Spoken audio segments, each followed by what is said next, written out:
Welcome back to the UK, Alfie. You've just returned from the Middle East, competing in the first 4 tournaments of the Clutch Pro Tour. How are you feeling and what's it like to play out there? I'm feeling good. It was a really, really good experience. I really enjoyed it, being out in a different environment to what I'm usually used to competing in. I just really enjoyed it. But the main thing for me was just getting into my routine as soon as I possibly could out there, and I did that really well, and it was just a really great experience. So yeah, I'd love to do it again. How did you get on? And are you pleased with your performances out there?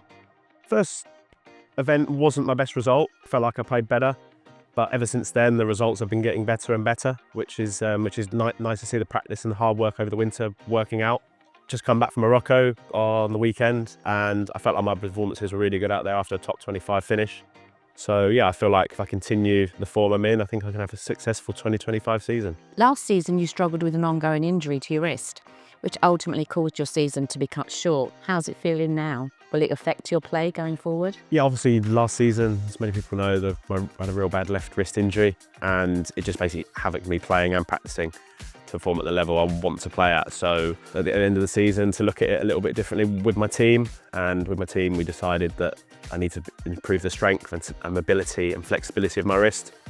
And over the winter, I've worked really, really hard on that. And I feel like now it's in a much better place, and I have no problem with it at all. And it's definitely not going to affect me for the rest of the season. Great to hear. So tell us a bit about the Clutch Pro Tour and how it works. The Clutch Pro Tour is a really competitive field. It's obviously not the tour I want to be at. I want to work myself for the Challenge Tour, onto the DP Tour, and hopefully the PJ Tour in the future. So you've got the Clutch Pro Tour, the Challenge Tour, and then the European Tour, and basically, the DP Tour as it's called now. And that's the way we can work on to get up to those tours. That's what I'm trying to do, and the goal. So the top 3 at the end of the season will get a full Challenge Tour card. And if you finish 4th and 5th, you get 6 starts each on the Challenge Tour, and obviously it's about categories and playing well in those starts. So the end goal for me this season is to get those 3 Challenge Tour cards up for grabs at the end of the year.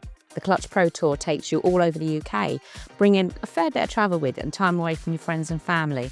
You must have a lot of support behind you. Yeah, that's the one thing you need, is a really good support group around you, and I've definitely got that, especially with my sponsors. AJN, they've been really good, supportive for me, especially last year, and even better this year. And my family are brilliant. They know it's my dream to play on tour, so they're really supportive. And my friends, my school friends, are really supportive as well. So yeah, I do enjoy being away, and I enjoy competing, so I wouldn't say it's a hard life.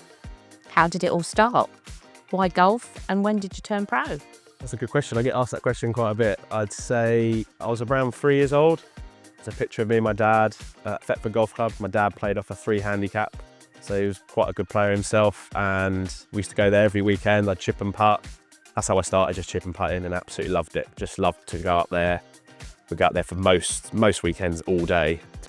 Pretty much just really enjoyed the process of getting better. And then when I was 9 years of age, I got picked for the Suffolk under-14s, and then played all through the Suffolk ranks, and then won the Suffolk Open at 16, still the youngest I think, and got picked for England in the England squads at that age. And then I was playing at the high level of amateur golf, and then I hit a stumbling block at 21.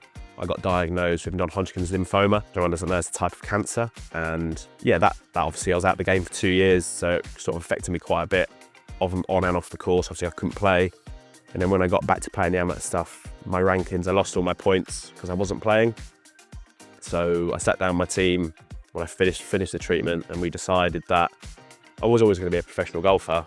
Why don't we turn pro now? So we decided, let's turn pro. So I turned pro in 2023.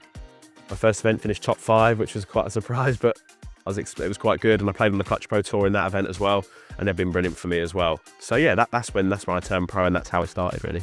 So tell us something people may not realise about playing golf at your level. Playing golf at our level, the sacrifice and the dedication to our craft, the hours we put in, people don't see. They see us play and hit the great shots, but they don't see the hours on the range, the hours in the gym, and flexibility, mobility, strength work. Obviously, the wrist injury last year, I've had to prevent injuries, the mind stuff, meditation off the course, etc. So yeah, I'd definitely say the dedication to it. Yeah, I think I'd say that's. I think the days of golfers going out drinking a few pints before they go out in the 80s are well behind us now. We're all in the gym before, so yeah. Definitely.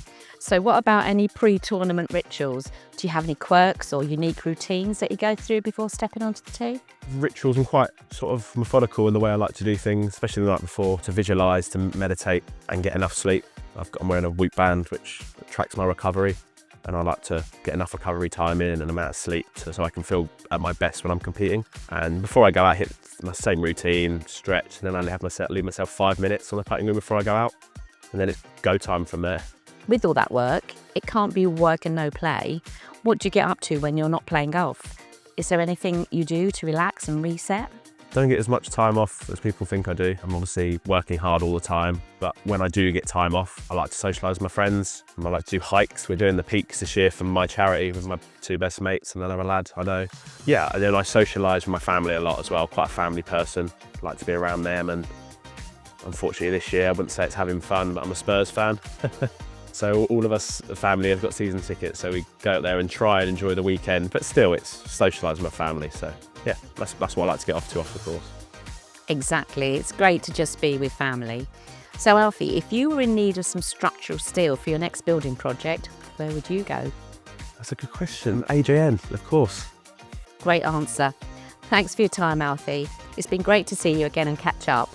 From everyone here at AJN Steelstock, we wish you all the best in the rest of the Clutch Pro Tour. Thank you very much, I appreciate it.